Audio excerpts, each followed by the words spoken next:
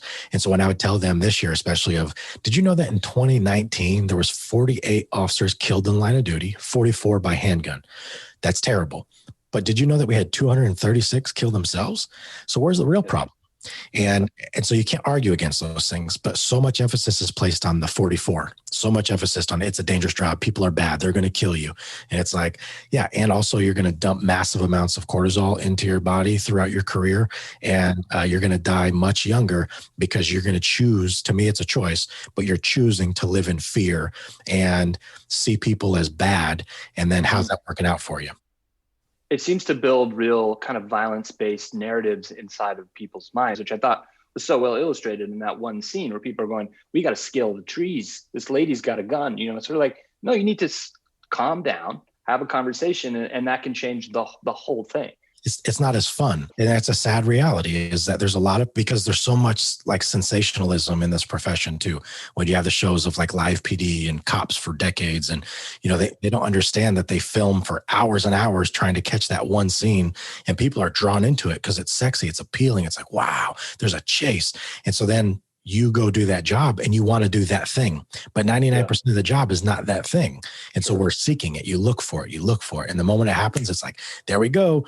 And everyone's hauling, butt to get there, just to then be like, okay, now what do we do? I think everybody loves a good guy, bad guy narrative, right? And I'm sure a lot of cops assume, hey, I'm the good guy in this situation, and in many situations they are, but like you're saying, there's a gray area. This is a person on the other side of that situation, and that seems like a hard thing to implement.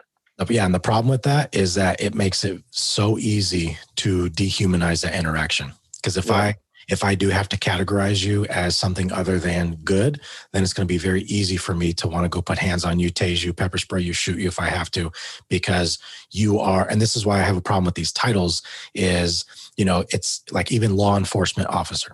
Like, I don't like that. When someone violates a law, no matter what it is, you think, well, I have to enforce it. And so if you did this wrong, even if you were speeding, you are an offender.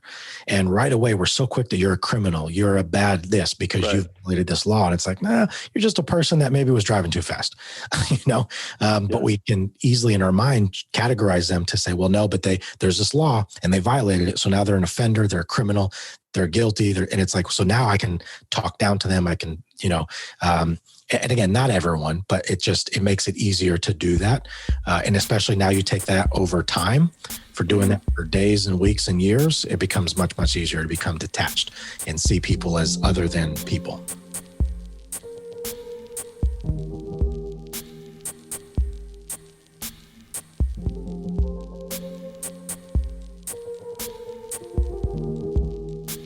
In episode 1 of Fugues, called Why So Irrational, we talked about the idea of level 1 hot thinking versus level 2 cool thinking, coined by Daniel Kahneman. I call it Twitter versus LinkedIn brain. When certain police officers are prone to screaming commands and drawing their guns, they're in level 1 Twitter thinking. It's the angry, swearing hot take. It's reactive, almost automated. Joe has somehow found a way to default to level 2 thinking, what he called a thoughtful response. Sure, maybe he wants to swear or say something inappropriate that could put his own career in jeopardy, but you don't do that on LinkedIn. You pause, think about your words, and you don't post it right away. That metaphor aside, Joe teaches cops to reflect on their own thinking, what's often called metacognition, and he considers his actions and the state of the other person, precisely the opposite of what most police academies train their officers to do. You're kidding me, right? You're joking?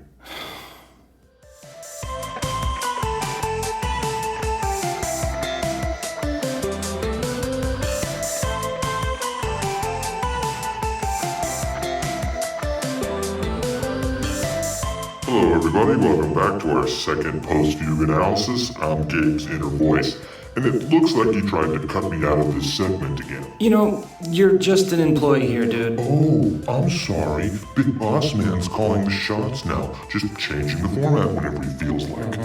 It's just a Gabe and Joe show now, is that Oh it? my god, will you stop? No, I'm the only reason this show is any good, right? What is your problem? I'm just sick of your power trip. Aren't you the one bragging about being the star? Only because you keep making changes without consulting me. Can we just move on, please? Fine. But only sort of. I want to keep talking about power. Why? Because the cognitive effects of power explain the fugues many cops are in when they're interacting with quote-unquote lawbreakers. Oh, like the officers Joe is describing with AR-15s drawn in the presence of a suicidal woman. Yeah. Okay, so what impact does an increased sense of power have on police officers? First point is that power can reduce all three definitions of empathy we talked about earlier. The more power a person has, the less likely they are to understand or give a shit about the experience of others. So it's a seesaw relationship. The more the power goes up, the empathy goes down. Yeah, that effect is also known as perspective blindness. So it's like Joe's example of seeing people as criminals because they drove a little too fast. Yeah, we've all gone over the speed limit, and cops know it sucks to get pulled over, but in many instances, that empathy disappears. Yeah, that sounds familiar. What else? In obsession with goals, people with power want to get it done, whatever it takes. So catch the bad guy, no matter the cost, even if the bad guy is not actually necessarily a bad guy. Yeah, and related to that is the third impact of power, a heightened desire for risk-taking. Which may explain why I've seen so many cops breaking the law on their own body cams on Twitter. Right, some behave really badly regardless of obvious consequences. So this has been studied, right? Yup. Social psychologist Adam Galinsky studies power dynamics, and this effect is well documented. On cops? Not cops specifically, but in experimental settings, people were manipulated to have a sense of more power, and then given an option to pick a risky plan or a safer, well-detailed plan. The people with power tended to choose the risky one. Joe mentioned this. It's just more fun to be risky. Yeah, it's more exciting. So there's one more cognitive impact of power, right? Yeah, there's a bias that happens. All right, explain bias really quick. It's like a cognitive blind spot, a personal preference for one idea or belief that makes you blind to the information that supports an alternative idea or belief. Okay, so what's an example of that? Let's say you meet someone that looks like our sister Lily.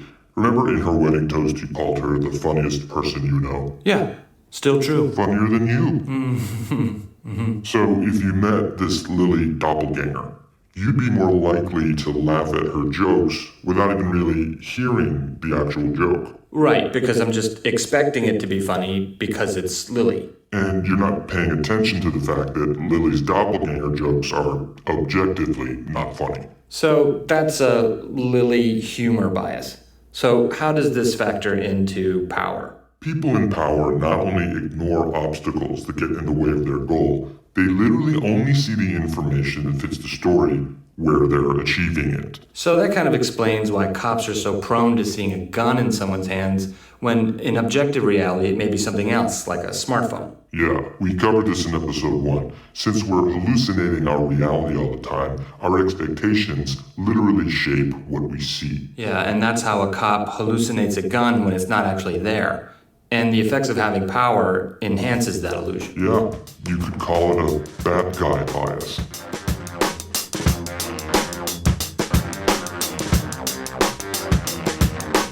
So, power changes people in 4 ways. 1, it reduces empathy. 2, it creates an obsession with goals. And 3, It increases risk-taking behavior. And 4, it creates a bias, making people literally blind to the information that doesn't support their goals. and this all seems to result in an often irresistible high. Yeah, Joe described the high of the chase, where the bad guy is apprehended, reinforcing your own righteousness as the good guy, which almost makes cops behave like drug addicts. So that's just like being addicted to being a powerful cop. Yeah, willing to do whatever it takes to get that next hit of a power high, even at the cost of someone else's or even their own safety.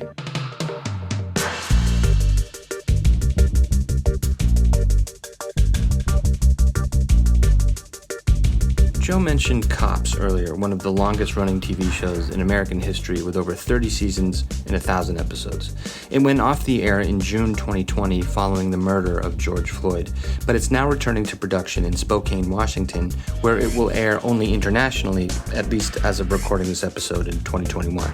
Local city officials are asking that the episodes focus on crisis intervention, similar to Joe's approach, more than the glorification of action escalation that is what originally made the show such a hit. Maybe it's a step in the right direction.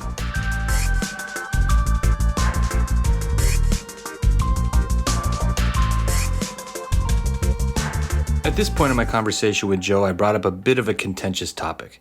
If listeners of this show are as diverse as I hope, there may be people that embrace the use of the phrase toxic masculinity and those that despise it. Given that Joe works in what you could call a tough guy culture, I asked him about it.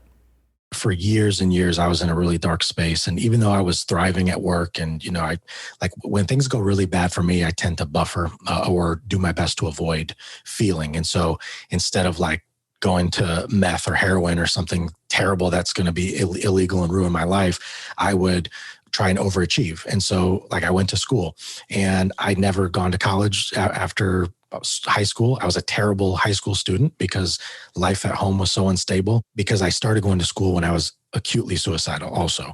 And I was so miserable at home outside of my world that I just did everything I could to avoid being at home. And so I thought, well, I'll go to school because at least it's from 6 p.m. to 10 p.m. It's right after work and I don't have to be home where I'm really unhappy and don't feel safe. And so then I was also in therapy. And I learned this whole idea about, really becoming emotionally intelligent and understanding that the ancestor to every behavior is a belief. And so the stories I would tell myself were so catastrophic. And I just really was an incredibly insecure man and had a lot of problems that I was dealing with, and I was dealing with them all the wrong way. But because on the surface, it looked like I had my stuff together, the optics were really, really clear of man, Joe's doing well. He's, he has insurance for his family. He's got a salary. He's gainfully employed. He's going to school. Things are good. School was done. And now it's oh, Joe's got a job. He's running a business as a police officer, things are good. Because even when I started the company, it was very similar. But when I understood emotions and, it's so fascinating too. I teach this class and, the definition of resiliency is the capacity to recover quickly from difficulties. And then there's a semicolon, and then it says the word toughness. And I underline it and I put it in red. And I said, I hate the fact that this word toughness is in the definition of resiliency, because especially in our profession, we have done a terrible, terrible disservice of creating this false definition of what being tough means. We think being tough is suppressing your emotions, compartmentalizing things, not advocating for yourself, not talking about the fact that you're struggling from this traumatic event that you just dealt with. Quick interruption. Sorry, Joe, but for people with a sensitivity to violence, just go ahead and skip the next 18 seconds. You just dealt with a call where it was a murder-suicide and an 18-month-old baby was shotgunned in the face. True story. You just went to a call where this mother who was incredibly sick and psychotic dismembered her baby and was eating the insides. And we showed up on the call to look at it. And I don't say these things to like have this like dramatic, like, oh my God, like these are real calls. And so then what? Then you just go to the next call and then you go home and you're like having breakfast or dinner with your family. And it's like, yeah, work was fine because I don't want my family to worry. So where do you put that? And I said, and so I would challenge them. And I said, you know what? Being tough is knowing when, hey, like I'm become more irritable. I'm not sleeping well. I'm having sleep disturbances. I'm emotionally void. I'm not spending time with my kids the way I used to. I'm not really feeling connected with my spouse or anyone. My circle is getting smaller and smaller. But then I relieve them a little bit and I say, but look, this isn't just a first responder problem. This is a societal problem we have in this country. Because for those of you with kids, I tell them, if you don't have kids, think back to your childhood. If your 3-year-old daughter falls and scrapes her knee and starts crying, you as a father will scoop her up, you coddle her, and then you take her and buy her ice cream and diamonds. But if your little boy falls and he's 3 and he starts to tear up, you look down at him and you say, no, you better not. I'll give you something to cry about. Don't you dare. No, be tough. Get up. And I say, why do you guys do that? And they said, well, because I want them to be tough. And I said, but you're not raising them to be tough. You're raising them to be an asshole.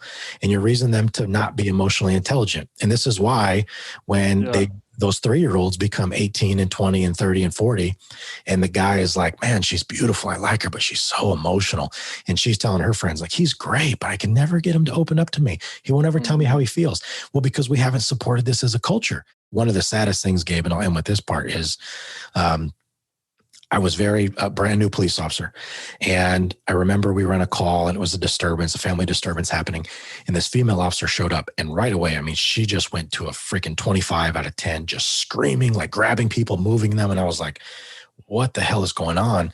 And I remember after the call, I mean, it was so like dominant. And I remember after the call, we went and we parked and I said, hey, do you mind if I ask you a question? And she was like, what's up? I said, why did you act like that? And she said, well, Joe, out here, I have to prove myself.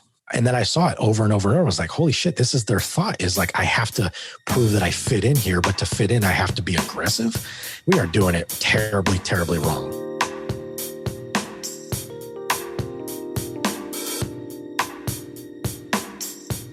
I thought the biggest takeaway in Joe's description is that the identity of being tough leads to behaviors that are both damaging to civilians and police officers. Sadly, this wraps my conversation with Joe. But if you have half the non-sexual man crush that I have on him, you'll seek out other opportunities to watch him speak. Fortunately, I left his very powerful TED Talk in the show notes about how a more emotionally intelligent police force will lead to better outcomes for everyone involved.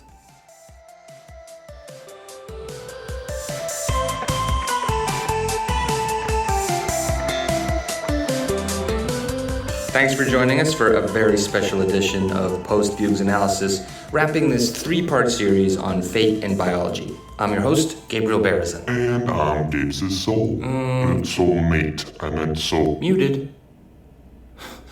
I don't know why I don't do this more often. Sorry, just kidding. Don't. Wait, did you just do it again? Itchy trigger finger. My bad. Okay, so point blank. Do we have free will or not? Of course we do. Oh, of course we do. It's that simple. Did I stutter? Then why does everyone seem like a video game character all the time? 'Cause you are. Really though, if we definitely have it, why don't we use it more? Because it's a pain in the ass. That's it? Yeah. Well, that's unsatisfying. Free will requires more energy than your body wants to expend. We covered this in Why So Irrational. Link to that episode in the show notes. So it's just laziness? You ever get in an argument and know you're going to say something stupid? As a matter of fact, I do. You could just not say the antagonistic thing that's going to piss off your girlfriend. Yeah, but that's hard. Exactly. That's why it's more like free won't. Sometimes it requires a lot of extra energy not to be an asshole in certain moments. You must be a low-energy guy then. When those guys attacked you outside Yankee Stadium in part 1, that was almost a perfectly fated moment.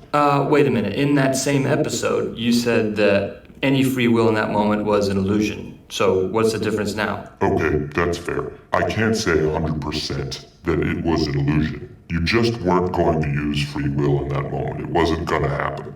Let's say we run a simulation of that situation 2,000 times over. I'd be willing to bet you de-escalate and walk away 10 times at best, like 0.005%. So it's possible, but highly unlikely. So it's just probabilities? You make it sound like quantum physics. God doesn't play dice. But we do. Kinda. It's dice-like. Like a 7 is the most common roll. And snake eyes and double sixes are the least common. So my throwing that punch in part 1 is like rolling a 7. Yeah. And finding a way out of that altercation is a snake eyes roll. Snake eyes 10 times in a row, maybe. So our behavior is just odds. It's like you said, it's like predicting the location of subatomic particles. Yeah, you don't know for certain where they are. But unlike particles, humans can actually will a different outcome. We can change the odds. Sure. So how then? I don't know. Come on, what are the cheat codes? Do what Joe does. Default to level 2 cool thinking as best you can. I don't know, meditate, be mindful, self-flagellate, whatever you gotta do to prepare your present self. To stay out of the automated hot take level 1 Twitter thinking. Yeah, level 1 just reduces us to bugs. You know what bugs lack? A sense of humor? Empathy. Yeah, bugs are mostly assholes, aren't they? And Joe said this at the end of your conversation. About bugs? No, you edited it out. He said to be curious. Right, and curiosity breeds empathy. And the cooler brain chemicals will follow. From fight or flight to connect and protect. And while you're at it, clock your power settings, even if you're not a cop. Because power tends to drain empathy. Which raises the odds of becoming an asshole. Ironic coming from you. Ironic coming from you? So, any other cheat codes? Yeah, one more. Go sonar. What? Be a dolphin. Look, I know this has been a long episode, but I think you're getting a little loopy. Dolphins use sonar, so they can tell when, say, a female is pregnant. Okay, maybe I'm the loopy one. I don't really see... I really thought you'd get this by now. Dolphins don't just see the outer flesh of another animal or fish. They see what's inside, too. Okay. Imagine doing bodily harm to another human while seeing the damage it does to their internal organs. Aren't dolphins kind of aggressive, though? Fine, be a nice dolphin. So, be careful with each other? That's kind of obvious. It's more than that. Seeing those fragile interiors makes the superficial group identities meaningless.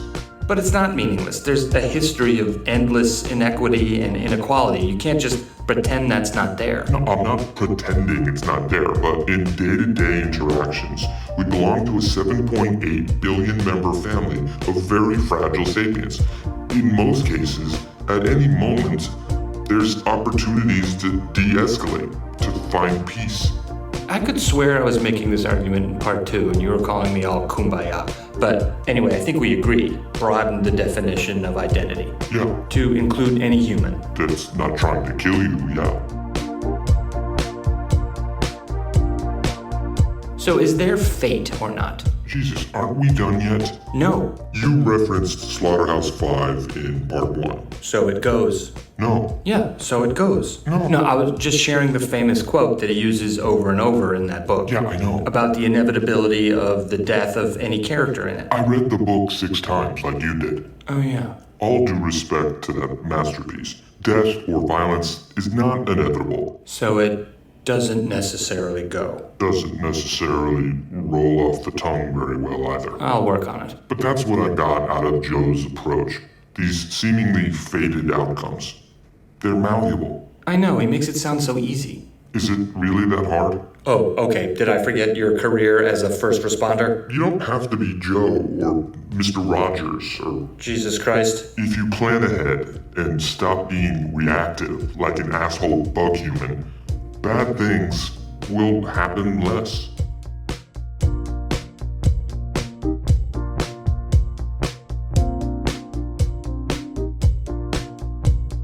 Thanks for sticking with us throughout this series, and a huge thanks to Joe Smarro for making himself available in the midst of his endless road warrior travel schedule. I have no idea why HBO's Crisis Cops Ernie and Joe isn't the most talked about documentary of the last few years, but I have a feeling it will be considered a classic years from now. I can't suggest watching it enough, and if you don't have HBO, just do it.